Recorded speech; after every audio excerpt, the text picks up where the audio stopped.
This is author K.L. Small with an update on the Strandlock. Today's topic is world building for the Strandlock.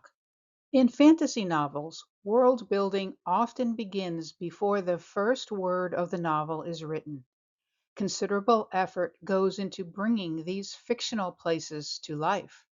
That was true for the Strandlock. World building was the most enjoyable part of the creative process. The story unfolds in a world far different from our own.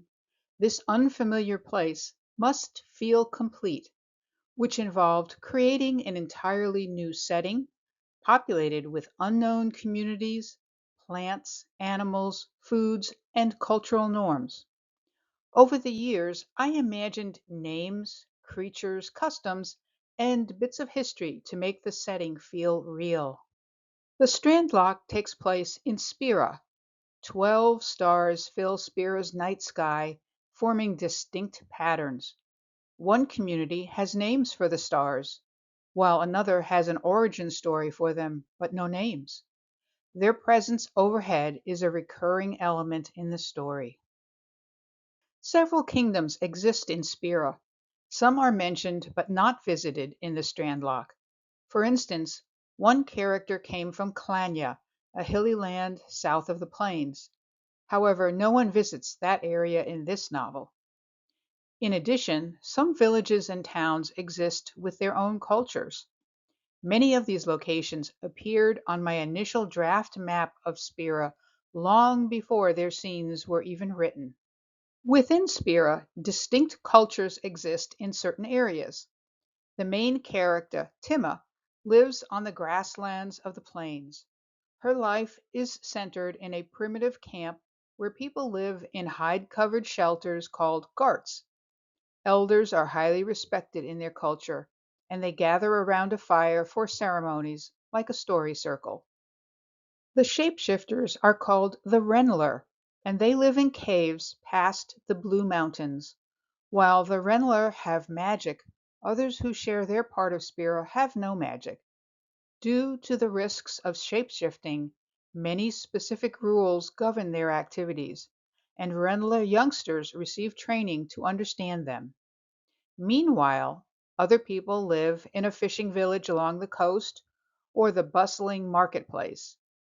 Taverns, a beast-yard, and vendor booths fill the streets and alleys of the trading center. In a fantasy world, some animals mirror familiar creatures.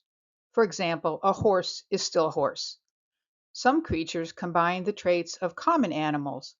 The arbol is a large lumbering animal of the plains. It is heavily furred with multi-toed footpads and has been domesticated as a beast of burden. In my mind, I pictured it as a large highland cow with camel-like feet. Smaller creatures exist too. They add local color.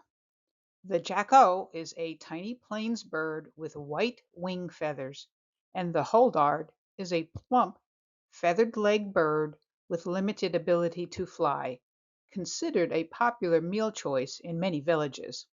Some fierce animals appear because every fantasy needs an extra element of danger. The fangs and claws of the Kringer cat are deadly. The snow lugger, with its leathery wings and large talons, is feared. Readers will encounter many more unusual creatures throughout the novel. As with the animals, some food and beverage items are familiar, yet the fantasy world has unique meals such as yobi, a thick, rich broth made from the thorny yobi plant found in the plains. Fruits include bushberries and aquipods. Soothing beverages include dew-root tea, while amsad is a fermented beverage with a kick. Tasty treats range from sweet rolls to roasted lupin nuts. Details like this bring the world of Spira to life. To help readers navigate its fantasy vocabulary, the Strandlock includes a glossary. All of these places, creatures, and cultures exist because of one thing: the Strandlock. When it begins to fail, the entire world is threatened. The next update will take a closer look at the book's back cover blurb.